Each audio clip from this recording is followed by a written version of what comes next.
ఎయిర్పోర్ట్లో జాబ్ వదిలేసి తన ఫార్మింగ్ ప్యాషన్తో ఫార్మర్ నుంచి ఒక ఛాంపియన్ ఫార్మర్గా మారిన ఒకరి కథ తెలుసుకుందామా?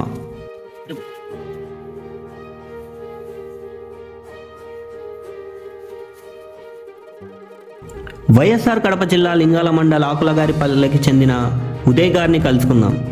తన ఫాదర్ని ఇన్స్పిరేషన్గా తీసుకొని న్యాచురల్ ఫార్మింగ్ ఇంకా ఆర్గానిక్ ఫార్మింగ్ని సొంతంగా నేర్చుకొని అందులో న్యాచురల్ ఇన్పుట్స్ ఎంజైమ్స్ బయో ఫర్టిలైజర్ని తానే తయారు చేసుకోవడమే కాకుండా వేరే ఫార్మర్స్కి కూడా షేర్ చేసి చాలామందికి ఇన్స్పిరేషన్గా మారాడు. వచ్చేసి ఏవియేషన్ డిప్లొమా చేశాను. నేను ఇండిగో ఎయిర్లైన్స్లో బెంగళూరు ఇంటర్నేషనల్ ఎయిర్పోర్ట్లో 3 years వర్క్ చేశాను. బనానా, స్వీట్ ఆరెంజ్తో పాటు ఎన్నో బయోడైవర్సిటీ క్రాప్స్తో సస్టైనబుల్ అగ్రికల్చర్ని చాలా సక్సెస్ఫుల్గా చేస్తున్నారు. ఈ ఇన్స్పైరింగ్ జర్నీ ఆయన మాటల్లోనే తెలుసుకుందాం. వెల్కమ్ టు ప్రకృతి పాల్స్.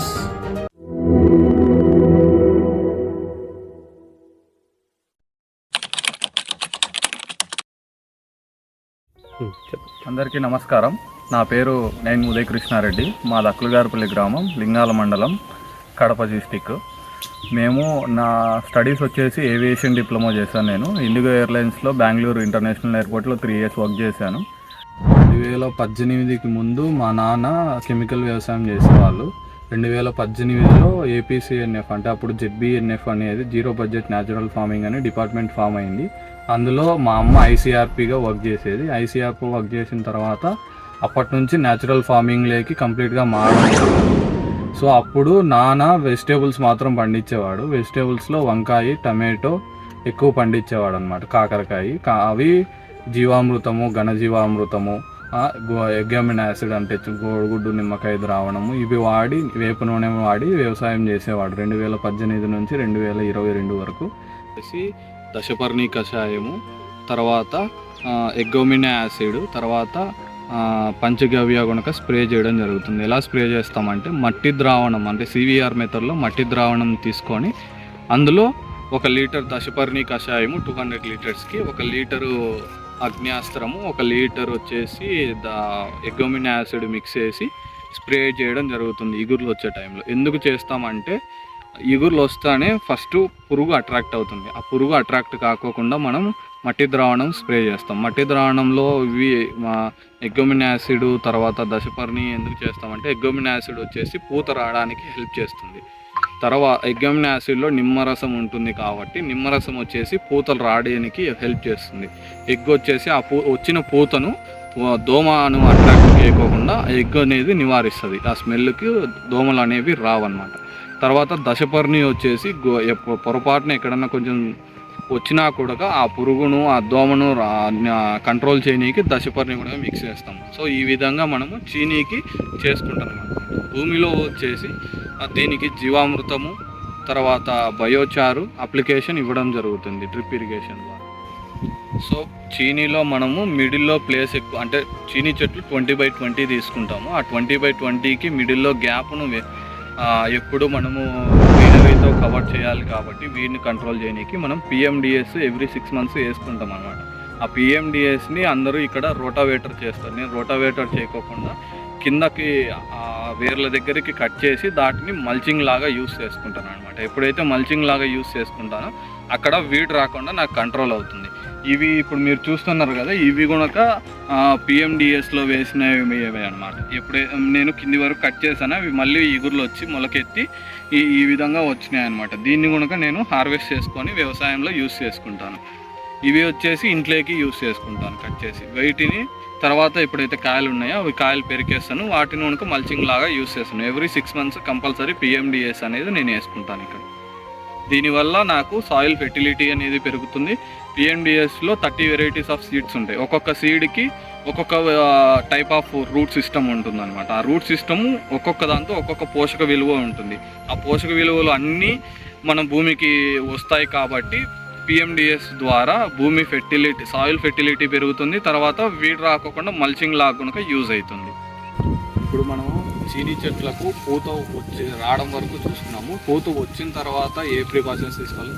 పూత వచ్చిన తర్వాత సప్తధాన్యాల కషాయం అంటే నవధాన్యాలు అంటాం కదా, ఆ నవధాన్యాల మోసులు తెప్పించి ఓవర్నైట్ నీళ్ళల్లో స్విచ్ చేసి దాన్ని తీసి మూటలో పట్టబెట్టి కడితే ఇంకొక నెక్స్ట్ డేకి మోసులు వస్తాయి. ఆ మోసుల్ని మనం డ్రై చేసి తర్వాత దంచుకొని ఆ దంచుకున్న పౌడర్ని మనం వాటర్లో డైల్యూట్ చేసుకొని అందులో కొంచెం జీవామృతం వేప నూనె వేసుకొని మనము చెట్ల మీద స్ప్రే చేసుకోవడం వల్ల పూత ఉన్నప్పుడు ఆ పూత రాలిపోకుండా పిందెగా మారి పిందెను కనుక రాలిపోకుండా కంట్రోల్ చేసేదానికి అవకాశం ఉందన్నమాట.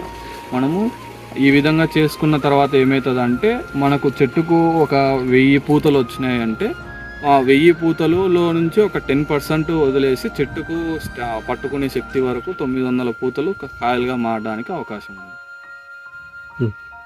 సో ఇప్పుడు మనం ఈ గెలకు 9 హస్తాలను వదిలిపెడతాం అనమాట. 9 సీపులు అన్నారు. ఇవి ఒకటి షీప్ అంటాము, హస్తాలు అంటారు కొంతమంది. ఇవి మనం 9 వదిలిపెడతాం అనమాట. 1 2 3 4 5 6 7 8 9 అంటే తర్వాత ఒక 1 మంత్ తర్వాత ఈ పువ్వు ఏదైతే ఉంటుందో అది తీసేస్తాం అనమాట. తీసేసిన తర్వాత కింద ఈ కాండాన్ని కొంచెం వదులుకుంటాం. ఈ కింద ఏం చేస్తామంటే ఒక 250 ml వాటర్ తీసుకొని అందులో ఒక 10 ml నుంచి 25 ml వరకు పంచగవ్యాన్ని తీసుకొచ్చి కవర్లో పెట్టేసి ఇట్లా కట్టేస్తాం అనమాట. కట్టేసిన తర్వాత ఏమవుతుందంటే ఈ కాయ పైన వచ్చే సైజు కాయ ఏదైతే వస్తుందో అప్పుడు కింద వచ్చే కాయ కనుక అదే సైజు, అంటే మొత్తం గెలంతా ఒకటే సైజు వచ్చేదానికి అవకాశం ఉందన్నమాట. ఓన్లీ కింద కడితే అవుతుందంటే అలాగది కింద కట్టాలి. తర్వాత ఎవ్రీ 20 డేస్కి మనం పంచగవ్య అనేది స్ప్రే చేసుకోవాలి. నీమ్ ఆయిల్ మిక్స్ చేసుకొని.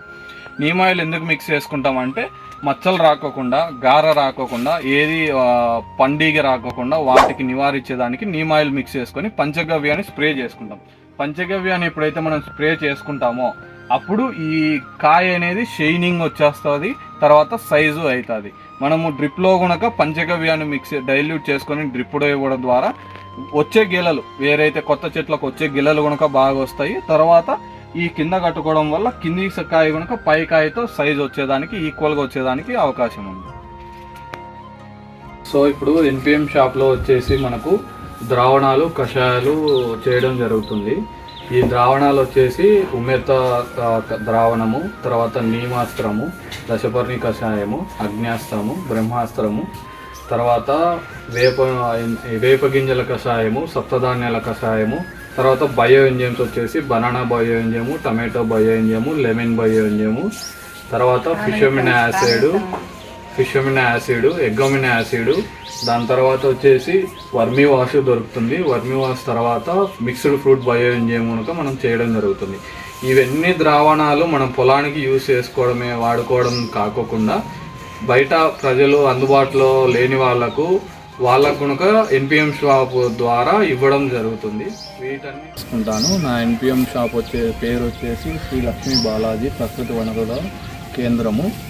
ఇది దీనిలో వచ్చేసి అన్ని రకాల న్యాచురల్గా చేసే అన్ని రకాల కషాయాలు, ద్రావణాలు, తర్వాత బయో ఎంజైమ్స్, బ్యాక్టీరియా బేస్ వచ్చేసి ట్రైకోడర్మా, సూడోమోనాస్, బవేరియా, వట్టిశీలము, మెటారైజా, మైకోరైజా, తర్వాత రైజోబియము, బయోచారు తర్వాత వుడ్ వెనిగరు, తర్వాత ఇవన్నీ కనుక దొరుకుతాయి. ఎవరికైనా రైతులకు, పులివెందుల చుట్టుపక్కల ఉన్న రైతులకు లేదా కడప జిల్లా రైతులకు ఎవరికైనా కావాలన్న వాళ్ళకు మనము ఆర్టీసీ కార్గో ద్వారా లేదా నవత ట్రాన్స్పోర్ట్ ద్వారా డెలివరీ చేయడం జరుగుతుంది.